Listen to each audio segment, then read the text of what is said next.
Now Daniel Goleman has done something, doesn't mean those are the only elements in that. There are some of the other models also. So EI, you have correctly pointed out, it's our ability to perceive, because emotion is something that is felt inside of us, and accurately understand that, and also our ability to express that in some way. That is important. Also the ability to use our emotions or feelings. Okay, it can be anger. Somebody might get very angry with their, it can be boss or colleagues or customer, supplier. But how to use that, how to channelize that emotion in a way that is going to be helpful to that person also, and to the person, people around that person also. Also, we use this word as regulation, emotion regulation or management of emotions is also important. And our ability to use this knowledge, as Prayag and Ashish have talked about self-awareness.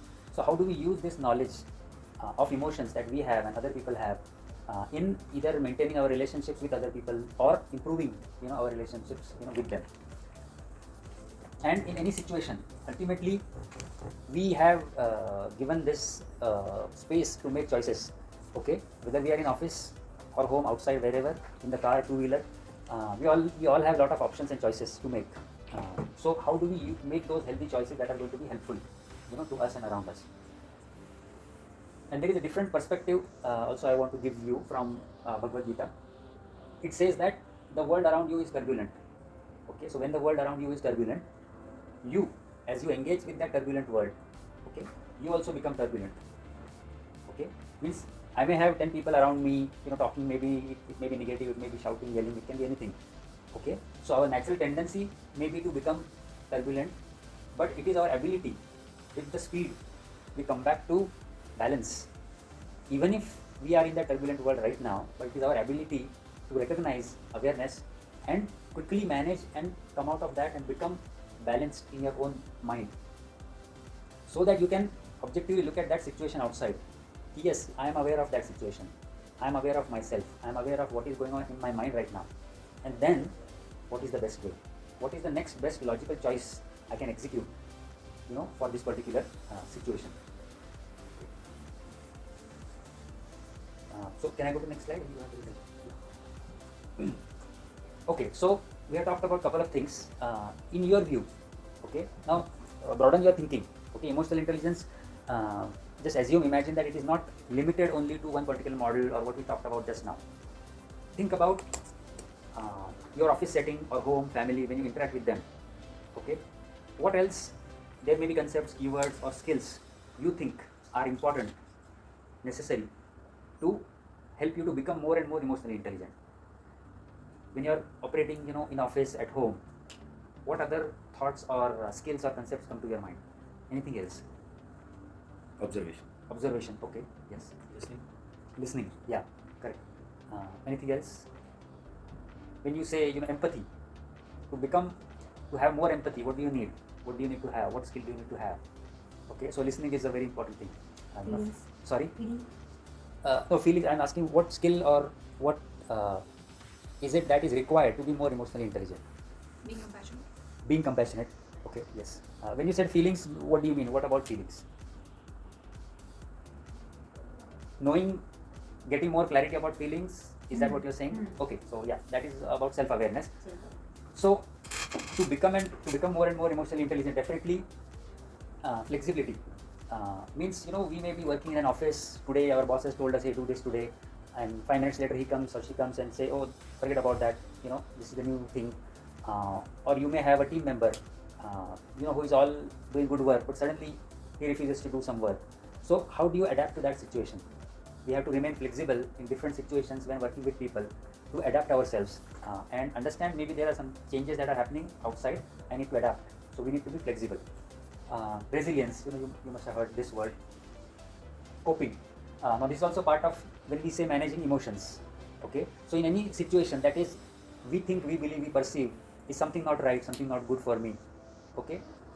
We must be ready with some kind of ideas, some kind of strategies or actions. Hey, if I again go in that situation, last time I behaved that way and I was feeling miserable about that. So first we need to be aware of that. Then next time if this happens again 2 weeks from today, what am I going to do differently? So how are we going to cope? with that thing. So resilience कैसे है EI में? Resilience. So resilience can be explained, with the example of spring. So we can be in very difficult, challenging situations. Resilience is your ability to still be motivated and bounce back from that situation quickly. Okay, so that is what resilience means. Because anybody here, can you anyone here guarantee me that you or me will have absolutely no challenges going forward? Okay, it's going to be there. So challenges are always going to be there. I also guarantee you there will be new challenges and there will be more challenging challenges. Okay, so that's why our ability to manage them is something that is in our control.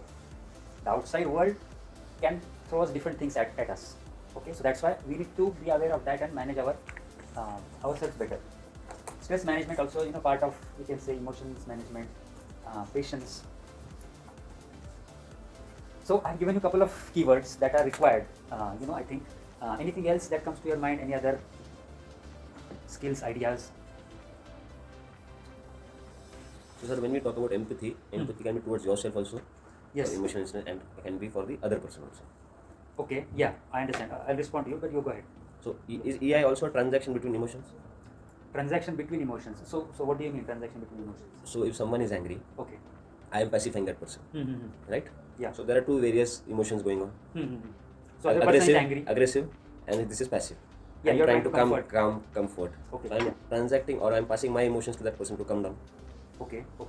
So for emotional intelligence is transaction also, or if not transaction, passing on our emotions is also a part. Is it a part? That is your question. Okay, got it, understood. Yeah. So what you said is the other person is angry, so he or she has anger. So empathy is the base of this. Yeah. Correct. I'll respond. So the other person, she is angry, let's say, and you understand that, and you are trying to help her. So when you say transacting, definitely with the actions you take, to soothe her down, are going to help her to maybe release the anger, or think about something else, try to feel different emotion. So I'm not sure if transacting directly is the way to describe it. Correct. But in some way you are helping her to create more positive emotions and get rid of the negative emotions. Okay. And the first thing you said about empathy is what was that? Two emotions. So empathetic about ourselves also, so that can be a part of self-awareness or self-understanding also. Yeah, so empathy about ourselves, of course, first we need to be aware I am feeling angry or depressed, whatever it is. Then I have heard this term called, be compassionate for you also. When we use this term, be compassionate about others. So self-compassion. So, that empathy and self-empathy or self-compassion, it's close. I'll just tell you one difference in that also later. But yes, you're right that you can be compassionate for you, and you can be compassionate for others also. Okay, because we also may be going through some hard situations. Okay, so so my question is, what we are doing with the other person, yes, is it also part of emotional intelligence? Yeah, what you are doing for other person is a specific behavior action that has an intention to help that person in some way. So yes, that is in some way part of emotional intelligence. Yes.